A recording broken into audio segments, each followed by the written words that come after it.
Seingat saya 240 rupiah.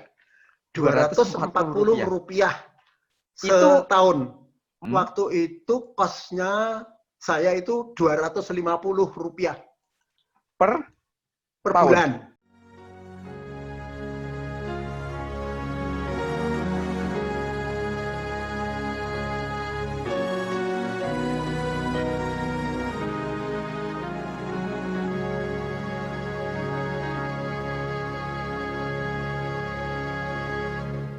Mentari bernyala di sini, di dalam hatiku, gemuruh apinya di sini. Halo Pak Kis, gimana kabarnya? Oh ya, begini saja, baik-baik, di rumah terus, sehat-sehat. Syukurlah, sudah lama sekali kita nggak ngobrol langsung nih Pak Kis. Nah ya itu, kita sama-sama sibuk ya. Oke, Pak Kis, kita langsung saja ya. Oke. Opo iki opo.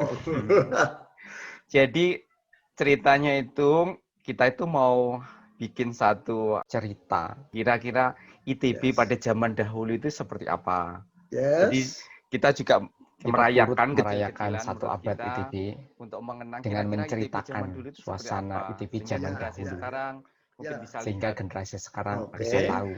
Pertanyaan pertama saya, Pak Kis, dulu pertama kali Pak Kis itu dengar nama ITB, itu tahun berapa atau umur berapa kira-kira? Pertama kali benar-benar waktu itu. Oke, gini ya. Zaman dulu itu belum ada, nama ITB itu belum ada. Jadi yang kami dengar itu hanya sekolah insinyur dan insinyurnya.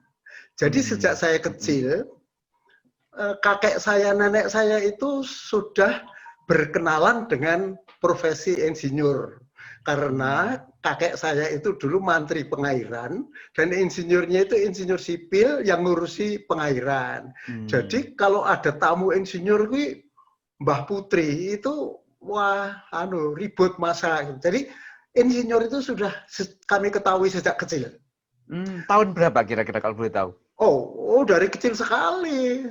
Karena zaman saya kira-kira umur 2-3 tahun itu mbah saya di kakek saya itu mantri pengairan itu di wilayah Wonogiri sana. Jadi ya sejak kecil kami sudah tahu. Nah, lalu setelah tahu konsep insinyur itu, lalu karena waktu itu adalah dominasi pengetahuan itu masih dari zaman penjajahan, maka insinyur itu ya insinyur dari negeri Belanda. Jadi yang kami saat itu orang tua saya tahu itu adalah sekolah insinyur itu ya di Delft gitu. Nah kalau Delft itu duplikatnya, fotokopinya yang di Indonesia itu THS Bandung. Jadi yang kami ketahui bukan ITB tapi THS Bandung. Jadi sejak kecil saya tahu itu. Oke, biar punya gambaran tahunnya boleh disebut nggak Pak Kis biar kira-kira tahun berapa? Oh ya, aku sadar begitu ya sudah mulai tahun mungkin tahun 40-an saya sudah tahu. 40-an ya. Kan tahun 40-an itu kan saya mulai sekolah, lalu mulai tahun 45 mulai Indonesia merdeka, nah itulah mulai mikir-mikir gitulah. Jadi disitulah yang adanya THS itu. THS. Jadi waktu itu kenalnya THS gitu ya Pak Kis? THS ya, Technische Hochschule. Oke. Sekarang pertanyaan berikutnya. Nah, kalau Pak Kis masih ingat waktu mendaftar, itu boleh cerita gimana waktu itu prosesnya di tahun itu tuh masuk ITB seperti apa Pak Kis? Oke. Jadi saya itu lulus SMA tahun 55. Tahun 55 itu masih berlaku ujian, saat itu tidak disebut ujian nasional, tetapi diikuti oleh seluruh SMA di Indonesia. Jadi ya sekarang setara dengan ujian nasional begitu. Tapi waktu itu tidak ruwet seperti sekarang. Ujian nasional waktu itu masih reputasinya masih baik. sehingga hasilnya itu dipercaya oleh perguruan tinggi. Sehingga waktu itu sudah bukan THS lagi. Karena tahun 55 itu sudah menjadi Fakultas Teknik Universitas Indonesia. Nah, jadi waktu itu sistem penerimaannya adalah menggunakan hasil ujian nasional itu. Semua perguruan tinggi saya kira seperti itu. Jadi kalau nilainya waktu itu 7,5, rata-rata 7,5 lebih dari ujian nasional, maka langsung diterima oleh ITB. Berapapun yang akan masuk. Misalkan itu modelnya, saja, mohon maaf saya potong, itu modelnya Pak, ada ngisi formulir gitu, kemudian ditanya guru mau kemana gitu atau gimana Pak? Waktu itu enggak ngisi formulir, aku langsung datang ke loket. Loket ITB di Bandung? Loket ITB. Bawa ijazah loketnya, urusan kemahasiswaan. Urusan kemahasiswaan, lalu mau apa, mau daftar apa, saya mau sekolah insinyur, ya jurusan apa, loh, ya saya mau sekolah insinyur, iya, milih jurusan apa, gitu. Saya tidak tahu waktu itu. Lalu saya diantar oleh teman saya, kakak kelas saya, 1 tahun di atas saya, Mas Hari, yang belakangan juga akhirnya jadi dosen ITB juga, dengan Pak Hari itu. Pak Hari itu jurusan elektro, jadi ya sudah saya ikut-ikut saja, ikut Pak Hari, ya wes elektro aja gitu. Jadi waktu berangkat dari rumah itu nggak kepikir mau masuk jurusan apa? Tidak tahu, yang saya ketahui hanya insinyur. Padahal bisa dibayangkan ya, Solo tahun 55, tapi toh saya waktu itu ya karena dasarnya orang dari desa, tidak tahu banyak lah tentang sekolah begitu. Pak Kis, kalau boleh diputar ulang, waktu daftar itu Pak Kis naik apa ke Bandung dari Solo waktu ke Bandung saya naik kereta api. Nah, itu susah. Tahun 50-an itu jalan kereta api lewat selatan itu di daerah mana ya? Antara Tasik, Garut atau daerah situ itu tidak aman. Tidak aman, banyak gangguan waktu itu adalah gangguan keamanan itu loh yang di DI apa-apa itu namanya waktu itu. Saya sudah lupa lagi. Tetapi yang penting adalah tidak aman gitu saja. Lalu ibu saya tidak tego. Tidak boleh sebetulnya saya sekolah ke Bandung karena tapi ya karena saya nekat gitu akhirnya mereka boleh juga. Nah, saya naik kereta api waktu itu bersama-sama dengan teman saya seangkatan tapi dari sekolah yang sama tapi dari kelas yang berbeda. Belakangan teman saya ini sekolahnya di Akademi Militer. Saya waktu itu ya punya saudara di Bandung, tetapi karena ikut teman saya dan sampai di Bandung kereta apinya itu jam 9 malam, maka saya lalu datang nginep saya di Panorama deket deket apa ya Jalan Setiabudi, tempat Secapa itu loh. Panorama, oke. Di Secapa. Jadi saudaranya teman saya ini ada di Secapa, di kompleks Secapa, saya nginep di situ. Baru pagi harinya saya mencari om saya. Saya punya om di daerah selatan sana. Terus daftarnya pada hari itu setelah datang dari Solo itu? Ya, betul. Saya daftar terus itu mencari teman saya Pak Hari tadi itu, lalu kalau nggak salah 2-3 hari sesudahnya baru saya mendaftar itu. Itu apakah hari pertama Pak Kis lihat ITB? Iya. Dan zaman itu kan foto-foto nggak ada, jadi ya baru itu punya gambaran gitu ya. Nah, gini. Waktu itu saya lupa ya kenapa saya tidak minta ini buku apa ya istilahnya kayak buku gitu loh, buku pedoman apa yang saya punya itu kalau di kita Gajah masuk Mada. Pertama kali begitu ya. Gajah Mada itu ada istilahnya kayak katalog apa gitu loh. Nah saat itu katalog itu yang saya punyain cuma Gajah Mada waktu itu. Tapi karena ya milihnya ITB, jadi ya sudah langsung aja ITB. Waktu pertama kali masuk ITB itu, Pak Kis masih ingat nggak di gedung mana? Apa yang masih aula barat, aula timur? Itu gedung yang kalau kamu masuk ya, ada jam. Sebelum jam itu kan kalau belok kanan menuju aula timur, itu ada kantor-kantor kecil-kecil itu. Oke. Itu di situ tuh yang belakangan di situ menjadi kalau nggak salah apa ya, biro perkuliahan umum apa di situ. Betul. Di situ itu. Oke. Wah, menarik ini awalnya. Oke. Kemudian mengenai jurusan Pak Akis ambil. Pada waktu itu, apa namanya memang sudah teknik elektro atau ada nama sebelumnya? Sudah. Begitu. Jurusan elektro. Jurusan elektro waktu itu. Jurusan elektro. Oke. Nah, udah sudah clear Pak Akis akhirnya masuk ke jurusan itu. Nah, kemudian pertanyaan saya berlanjut. Pak Akis dari Solo kemudian daftar, masuk. Nah, yang pertanyaan berikutnya adalah pada saat Pak Akis kuliah, apakah masih ingat waktu itu bagaimana suasana kuliah, kemudian aktivitas mahasiswa waktu itu, terus kemudian mungkin apakah ada dosen yang nyentrik begitu? Bagaimana ceritanya pada tahun, mohon maaf, Pak Akis masuk dari tahun 55 ya Pak Akis? 55. Baik. Jadi begini, waktu itu saya cerita tentang kondisi saya. Saya itu karena dari desa, jadi masuk sekolah di kota besar itu ya gagap gitu ya. Jadi rasa rendah dirinya itu sangat kuat. Sehingga pergaulan saya di kampus itu sangat terbatas. Malulah yang ini, dan karena juga bergaulnya lalu ternyata anak-anak itu orang-orang yang punya gitu ya. Jadi lebih minder lagi. Nah, sehingga perhatian saya lalu tidak meluas. Saya tidak ikut sosialisasi gitu nggak ikut, itu satu. Jadi saya juga, misalkan saya gini, uang juga terbatas.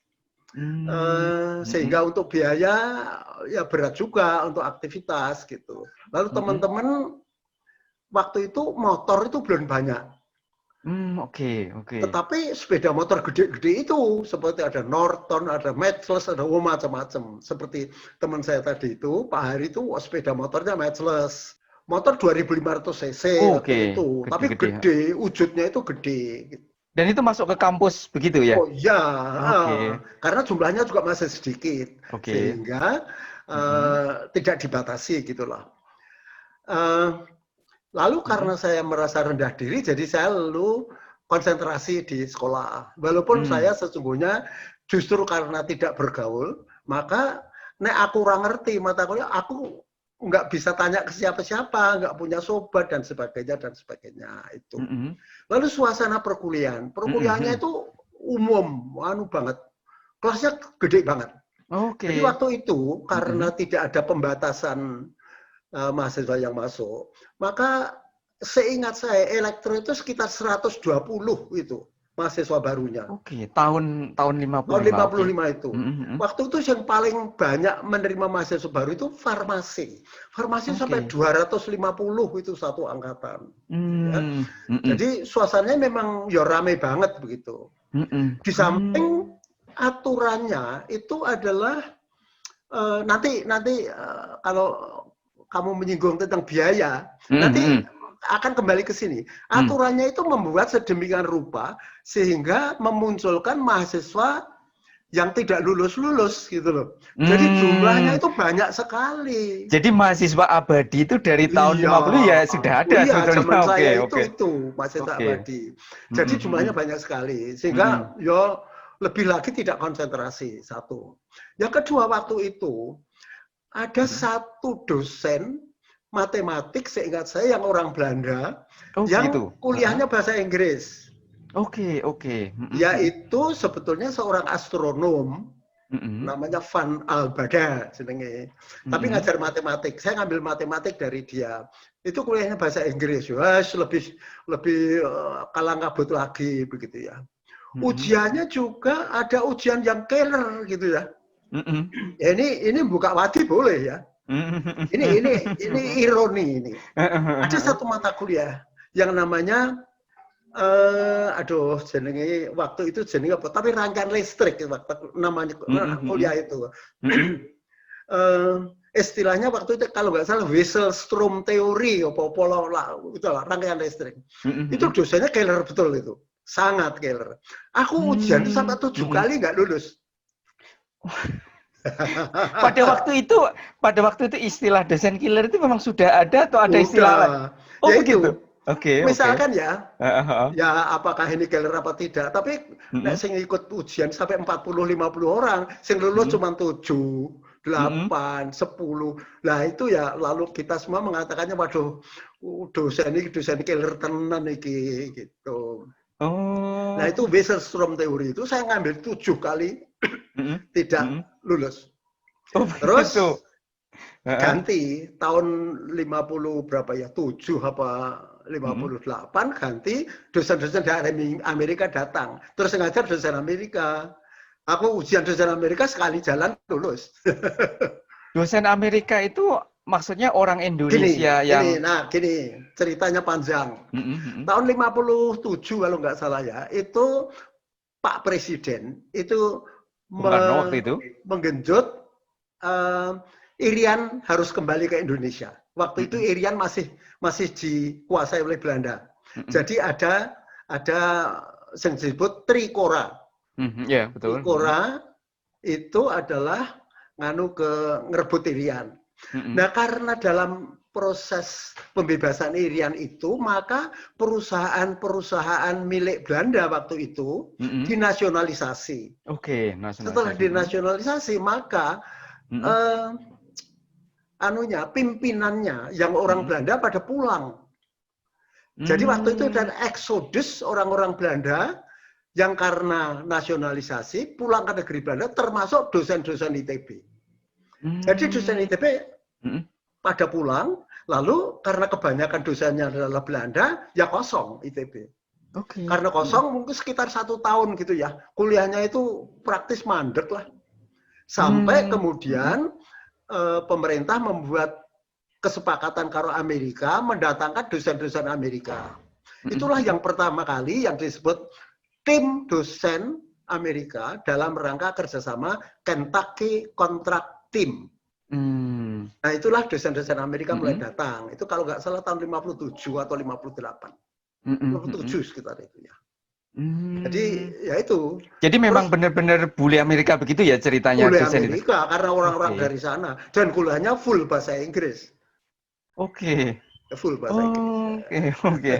Tapi memang cara mengajar berbeda ya Pak antara dosen Belanda dengan dosen dari Amerika begitu ya pada waktu itu yang Bapak rasakan? Enggak lah, podo wae. Oke. Cuman begini, dosen Amerika ini ya karena sambil mengkampanyekan sistem pendidikan Amerika, ya lain gitu. Sebelumnya itu kan sistem apa ya, Eropa sana, sistem negeri Belanda. Sehingga ya sudah dosen itu kuliah, kamu ngerti apa enggak ya urusanmu dewe gitu. Karena Amerika ini enggak. Banyak yang tidak lulus, itu yang salah dosennya. Jadi mereka berusaha ngajar sebaik-baiknya. Itu beda, terasa memang. Menarik ini ceritanya. Nah, Pak Kis, pada waktu kuliah, apa ada satu kejadian yang Pak Kis masih ingat sampai sekarang? Kejadian misalkan gini, mungkin ini yang ada pelajarannya lah buat sekarang. Waktu itu, ketika baru awal-awal gitu ya, itu fisika, pelajaran fisika itu bareng, beberapa jurusan kuliahnya bareng. Ini ruang 4 di itu loh, ruang di fisika itu yang naik tangga gini, ruang bosya, ruang kuliah bosya. Oh ya, yang jurusan fisika, yang bangunan lama itu di situ. Ada itu kebak mahasiswa kono kuwi. Satu. Jadi nek kuliah rebutan nggon. Yang kedua, bukunya itu tidak ada.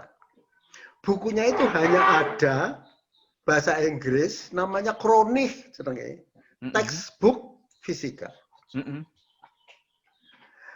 Textbook fisika cuma ada 1. Jadi ya rebutan gitu ya. 1 itu maksudnya fisiknya hanya 1 untuk 1 kelas? Iya, cuma 1 kopi sak perpustakaan. Ya, jadi ya kalau kita baca rebutan gitu lah. Nah, itulah yang sebetulnya menurut saya zaman dulu itu means untuk belajar itu sangat susah. Oke. Jadi dibandingkan sekarang segala macam sudah ada di internet, gampang banget. Tapi biyen itu kita harus berjuang betul untuk mendapatkan itu. Jadi perjuangan sebetulnya zaman dulu itu yang berat mahasiswa itu perjuangan fisik. Kalau sekarang mungkin perjuangan berkompetisi dengan teman-temannya barangkali. Jadi ada perbedaan di situ. Ini yang menurut saya satu pengalaman yang mungkin bisa dipakai untuk introspeksi ya. Anak-anak sekarang itu bahwa perjuangannya beda lagi zaman anak dulu. Jadi Pak Kis masih ingat pada saat rebutan buku itu? Iya, itu rebutan kalau udah gitu ya. Jadi di samping ruang kelasnya rebutan juga buku juga rebutan. Nah, begitu ganti tim dari Amerika datang, orang Amerika itu bawa edan-edanan tenan iki. Langsung membawa ratusan buku. Buku lama diganti dengan buku baru, dan semua mahasiswa dikasih pinjam buku masing-masing satu, pinjam untuk 1 semester tanpa bayar. Mahasiswa tidak punya itu ya, zaman dulu kan nggak ada kalkulator. Kalkulatornya kan pakai slide rule. Oke, slide rule itu yang koyo garisan gitu, ditarik gitu untuk itu. Jadi itu adalah kalkulator zaman dulu. Itu digital kalkulator, tapi itu sebenarnya kan analog kalkulator. Itu juga begitu. Tim Amerika ini meminjamkan slide rule masing-masing satu kepada mahasiswa. Jadi lalu kami ini dimanjakan oleh orang Amerika. Pak Kis, kalau bicara mengenai perpustakaan, waktu itu di mana lokasi perpustakaan itu? Perpustakaan itu dari dulu, perpustakaan tersebar. Perpustakaan pusat juga ada. Saya lupa perpustakaan pusatnya di mana ya. Saya nggak terlalu perhatian, tapi di jurusan. Aku biasanya hanya perpustakaan jurusan aja. Khusus lokasi jurusan elektro itu di sebelah mana kalau Pak Kis ingat? Kalau sekarang sudah tidak ada. Tapi zaman kamu sekolah kan masih ada lapangan sepak bola. Oh ya, betul. Sebelah timurnya lapangan sepak bola. Oh, di situ. Di situ ya, oke. Sepak bola. Lalu kalau kamu jalan mengelilingi lapangan sepak bola itu kan notok sepak bola, lalu belok kanan, elektro, lalu belok kiri, lapangan elektro, terus ada jalan lagi ke kanan lagi, terus ke kiri lagi ke jurusan farmasi, jurusan kimia dan sebagainya itu di sebelah sana. Oh, jadi memang tata letak itu sesungguhnya tidak banyak berubah ya kan? Tidak banyak berubah. Yang dulu lapangan itu kan kemudian dibangun Laptek 8 yang sekarang menjadi stay juga, Pak. Betul. Jadi saya sebetulnya di sebelah timurnya lapangan sepak bola, persis. Betul. Nah, nah tadi Pak Kis menyinggung mengenai biaya. Nah, ini menarik ini. Biar ini menarik bagi teman-teman yang sekarang. Masih ingat nggak waktu itu berapa biaya kos, berapa biaya kuliah? Terus kemudian waktu itu ada angkot ya. Nah, ini menarik ini. Gimana waktu itu Pak Kis? Gini, seingat saya biaya tuisi itu dibayar 1 tahun 1 kali. Bukan semesteran. Karena sistemnya waktu itu ya semester ya. Bukan semester ya, tahunan gitu ya. Jadi bayarnya saben tahun sekali. Seingat saya 240 rupiah. 240 rupiah setahun. Menyerahkan langsung begitu? Zaman itu sudah ada, belum ada karena transfer? Tidak ada bank, tidak apa. Menyerahkan langsung. Dan itu seingat saya, karena kurikulumnya itu 5 tahun ya. Jadi dia bayarnya cuma 5 kali itu. Bahkan ingat saya kok hanya 4 kali ya. Jadi 240 kali 4 gitu ya, Pak? Atau kali 5 lah ya, kali 5. Atau kali 5. Sudah itu sudah tidak bayar lagi, walaupun belum lulus. Itulah yang lalu menyebabkan tadi itu mahasiswa abadi gitu ya. Jadi nggak lulus, menikah, punya keluarga dan sebagainya, tetap nggak lulus, tapi toh nggak bayar, jadi nggak masalah. Gitu. Jadi maksudnya setelah Bapak kita membayar 5 tahun itu udah nggak begitu? bayar lagi, free. Terus kuliah gitu ya, karena kebay, rasa kuliah nggak apa-apa. Jadi sistemnya kuliah itu daftar. Kalau mau kuliah daftar. Kalau akhir masa kuliah ada pengumuman daftar jadwal ujian. Terus kita daftar ujian. Kalau mau ikut ya daftar, kalau nggak ikut ya nggak apa-apa, ya nggak daftar gitu aja. Gitu.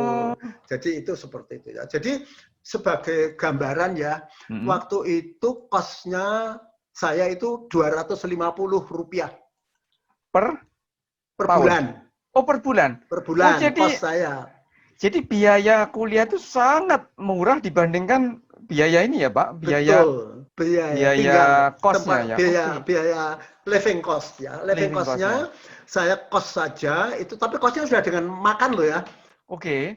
Jadi nggak seperti sekarang. Sudah full seperti sekarang, tapi kosnya itu sudah dengan makan 3 kali sehari. Oke. Jadi itu Rp250, lalu uang tuisinya Rp240 1 tahun. 1 tahun. Oke. Waktu itu boleh tahu kos di mana? Masih ingat nggak daerah mana? Saya di Jalan Rio. Di Jalan Rio 129. Oh, itu rumahnya rumahnya ya masih keluarga. Itu dari kos ke kampus naik apa waktu itu? Naik sepeda. Sepeda, oke. Pada waktu itu ada kayak angkot segala macam gitu ya, Pak? Ada, bis kota yang ada. Oke. Waktu itu masih ingat nggak pernah naik bis kota, bayar berapa waktu itu? Wah, udah lupa saya. Udah lupa. Ya ora tahu, nggak pernah naik bis kota. Beda. Karena Jalan Rio tidak dilewati. Oke. Kemudian ini Pak Kis, makan di kantin. Itu berapa? Makan itu ya memang di kantin ya. Tapi saya jarang makan di kantin. Karena tadi kosnya sudah. Karena gini, ya? Aku tidak pulang, aku biasanya disamani roti oleh ibu kos ini. Jadi sudah nggak makan ini. Tetapi ya suka jajan juga. Itu ya di kampus itu kan ada pohon yang gede-gede itu, pohon flamboyan apa itu ya. Yang di depan ya? Enggak, yang di dalam kampus. Dulu itu masih kosong. Yang tempat lapangan tenis dan sebagainya sekitar saya itu banyak pohon flamboyan. Iya, di boulevard itu kan, Pak ya? Sekarang kan pohonnya kan pohon jati. Kalau dulu pohon flamboyan.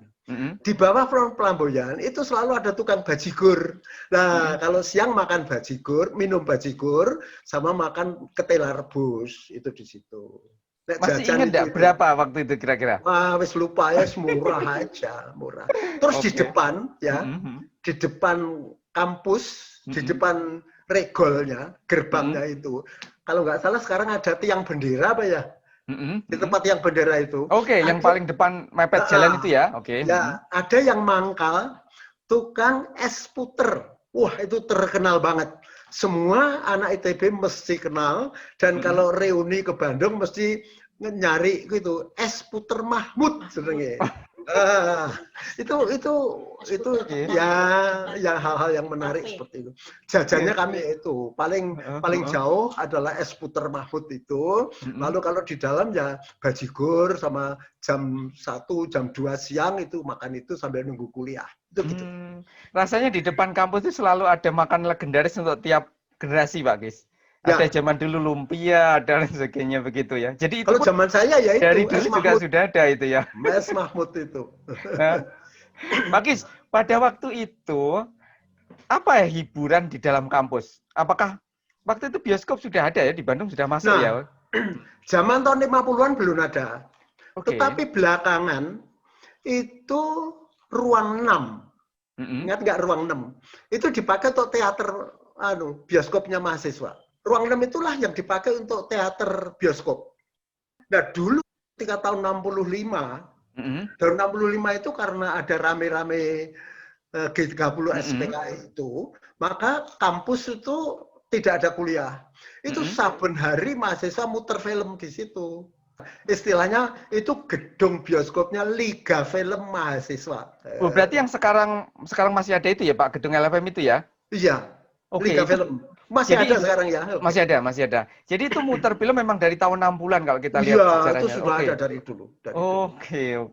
Jadi ceritanya. Ya itulah hiburan kami.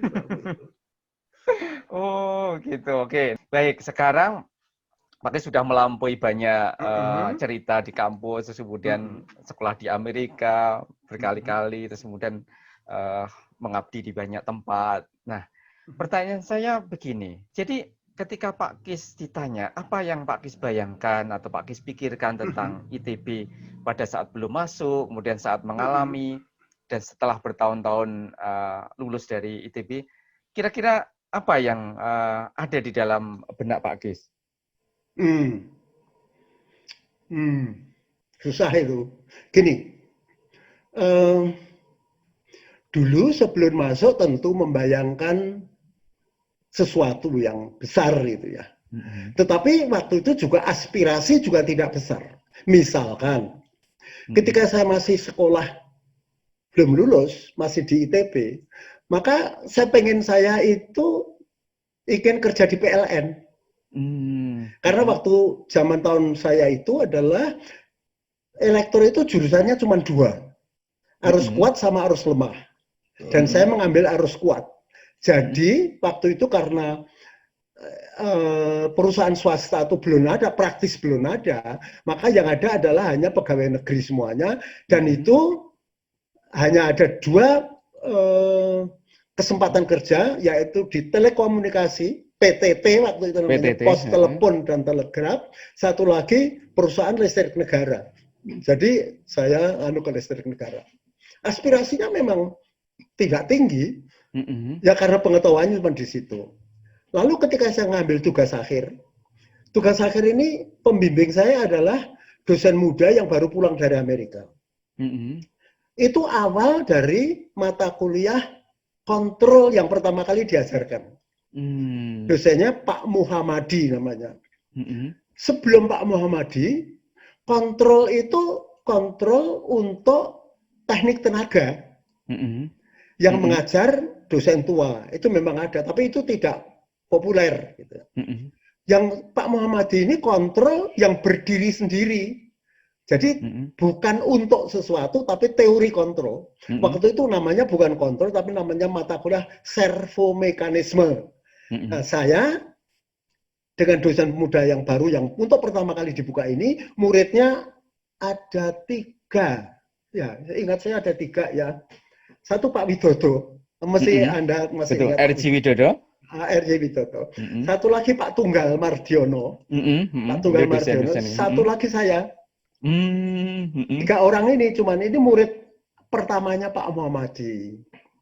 Nah, setelah Pak itu lalu Pak Muhammadi cerita banyak tentang Amerika, lalu aspirasi kami lalu timbul. Lalu saya dibujui, ngapain kamu kerja di PLN? Kamu kerja aja di sini, di ITB, ngajar, jadi dosen. Nanti dikirim ke Amerika. Nah, itu lalu muncul aspirasinya. Jadi lalu mulai punya bayangan ke depan itu dan seterusnya dan seterusnya. Lalu berangkat ke Amerika. Wah, di sana lalu cakrawalanya menjadi terbuka. Aspirasinya lalu menjadi aspirasi keilmuan muncul. Saya mengambil mata kuliah teoritis kontrol di saat itu Purdue University. Di Purdue University saya mengambil mata kuliah yang paling recent, paling up to date kontrol. Setelah pulang kembali di Indonesia, ya orang aku. Tapi waktu itu kurikulumnya 5 tahun. Sehingga dalam waktu dengan kurikulum 5 tahun itu lalu ada mata kuliah pilihannya banyak. Gitu. Saya ngajar mata kuliah pilihan itu walaupun mahasiswa cuma sedikit, waktu itu seingat saya ada satu mata kuliah optimum control, mahasiswanya sekitar 6 atau 7 mahasiswa gitu. Ya diadakan gitu ya. Jadi itulah aspirasi keilmuan mulai meledak. Gini, kembali lagi mengulangi ya. Setelah ada dosen baru ini lalu diceritani macam-macam tentang Amerika, lalu aspirasi keilmuan itu lalu terbuka lebar, meledak itu tadi. Lalu setelah sekolah ke Amerika melihat kemajuan di Amerika lalu aspirasinya menjadi sangat tinggi. Itulah menjadi keinginan saya kalau pulang kembali mesti memajukan ITB seperti itu. Karena itu ketika saya mengambil mata kuliah yang paling advance, optimal control, itu saya bawa ke ITB, di Indonesia nggak ada gunanya. Karena tidak relevan dengan kebutuhan Indonesia. Pada waktu itu ya? Pada waktu itu. Itu saya kembali adalah awal tahun 70. Awal tahun 70 mulai ngajar itu. Lalu reformasi pendidikan ITB. Reformasi pendidikan ITB, kurikulumnya dirubah menjadi 4 tahun. Jadi mata kuliah pilihan dihapus semuanya. Lalu ITB membuat, atau elektro membuat paket-paket pilihan. paket ini, paket ini, paket ini. Lalu berkembang menjadi bukan hanya pilihan arus kuat, arus lemah, lalu menjadi ada pilihan apa ya? Kalau istilahnya sekarang mungkin subjurusan bukan? Subjurusan lah ya, subjurusan tegangan tinggi, subjurusan kontrol, subjurusan elektronik dan sebagainya. Yang agak lama itu subjurusan ada 7 kalau nggak salah itu elektro itu gitu ya. Jadi disitulah memulai ITB mulai berkembang menjadi seperti itu. Nah belakangan ketika kontrak pengembangan dengan Amerika itu selesai, maka kontraknya yang baru adalah dengan Perancis. Jadi dosen-dosen sesudah apa ya batch Amerika itu dosennya sekolah ke Perancis. Di Perancis sistem pendidikannya beda lagi. Sistem pendidikannya setelah kembali mereka menggunakan loh ini ada sistem lain ini yang berbeda dari sistem Amerika. Nah itulah ITB lalu variasinya menjadi sangat banyak gitu ya. Sehingga pandangan-pandangan yang muncul di ITB lalu menjadi pandangan yang luas banget gitu. Nah, mulai dari situ sudah menggelinding sudah ITB maju pesat sekali. Yang terakhir saya adalah ini kan apa itu THS ya, yang cikal bakal ITB kan memasuki usia 1 abad, 100 tahun. Nah, saya ingin bertanya pada apa itu senior kami itu apa kira-kira harapan yang ingin disampaikan ketika melihat usia sudah seabad seperti ini. Silakan. Oke, ini begini. Agak panjang nggak apa-apa ceritanya. Boleh, boleh nggak apa-apa. Yang kita kenal sebagai universitas modern sekarang ini, yang kita sebut universitas, itu lahirnya abad 11. Yang dianggap sebagai universitas pertama, itu adalah universitas di Italia ya Pak Kis. Itu namanya di kota Bologna, University of Bologna. Itu didirikan tahun 1088. 1088.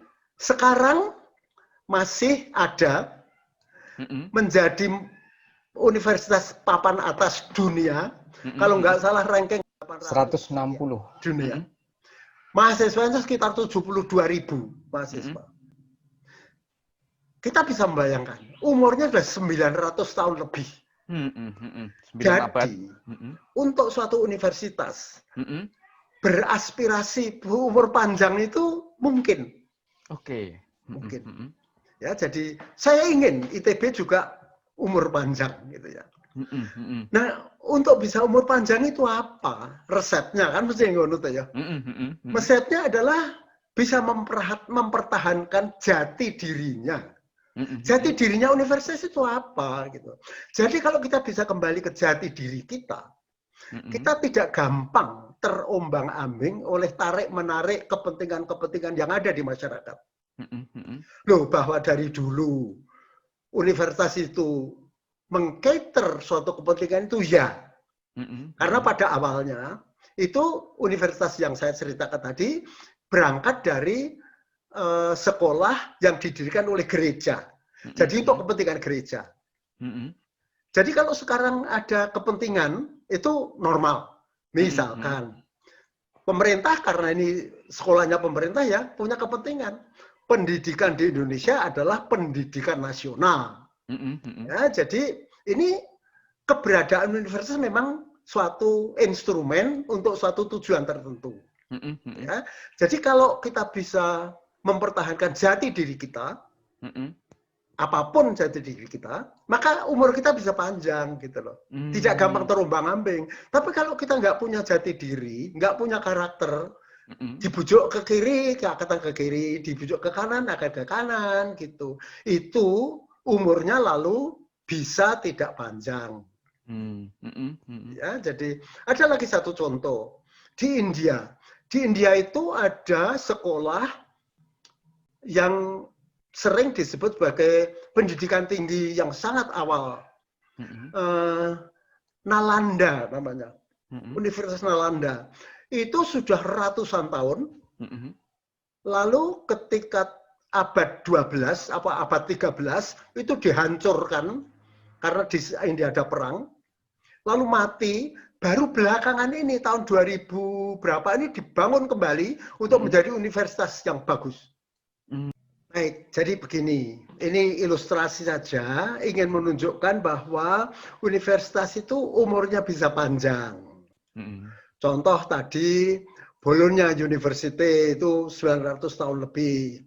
Yang lain di Perancis itu University of Paris. Lalu di Inggris itu Oxford. Lalu di India itu ada Nalanda. Lalu yang pasti Anda tahu itu Al-Azhar. Al-Azhar ini awalnya adalah dari abad 9 atau abad 10 gitu. 975 terus Masehi. Statusnya belum universitas. Tetapi sekarang ditingkatkan menjadi universitas. Saya kira sudah abad 20 atau bahkan abad 21 sekarang baru status. Tapi yang ingin saya katakan adalah universitas itu adalah sebuah peranata sosial imperatif. Artinya semua masyarakat harus punya. Jadi pasti umurnya bisa panjang. Nah sekarang supaya bisa umur panjang atau umur pendek itu biasanya kalau kena gangguan gitu ya. Seperti Nalanda kena gangguan perang maka hancur. Jadi kalau tidak ada gangguan itu mesti sekali yang ingin saya katakan adalah ke depan itu gangguan bakal banyak. Misalkan saja gangguan teknologi, disruptive innovation itu bisa menghancurkan universitas. Tapi juga yang lain itu adalah kekuatan-kekuatan yang ingin menguasai universitas. Di Indonesia, karena ITB itu milik negara, maka yang punya adalah pemerintah, negara, bangsa Indonesia. Jadi ITB itu adalah wahana untuk pendidikan nasional. Jadi semua pendidikan di Indonesia itu adalah pendidikan nasional. Jadi kalau kita bisa mempertahankan sebetulnya jati diri kita, atau pertama kita harus punya jati diri yang jelas. Jati diri kita itu apa? Sesudah itu kita mempertahankan jati diri kita. Kalau kita mempertahankan jati diri kita, maka kita tidak akan terombang-ambing oleh tarikan kiri kanan. Itu yang membuat umur itu bisa panjang. Tentu saya berharap ITB harus bisa umur panjang. Oke. Ini cerita yang sangat menarik sekali nih mendengarkan kisah dari ITB di zaman dahulu. Pak Kis, terima kasih banyak atas waktunya. Mudah-mudahan sharing cerita kita ini bisa bermanfaat untuk para penonton. Sampai ketemu lagi, tetap sehat terus. Oke. Baik, terima kasih teman-teman. Bye-bye. Dan mentari kan tetap bernyanyi.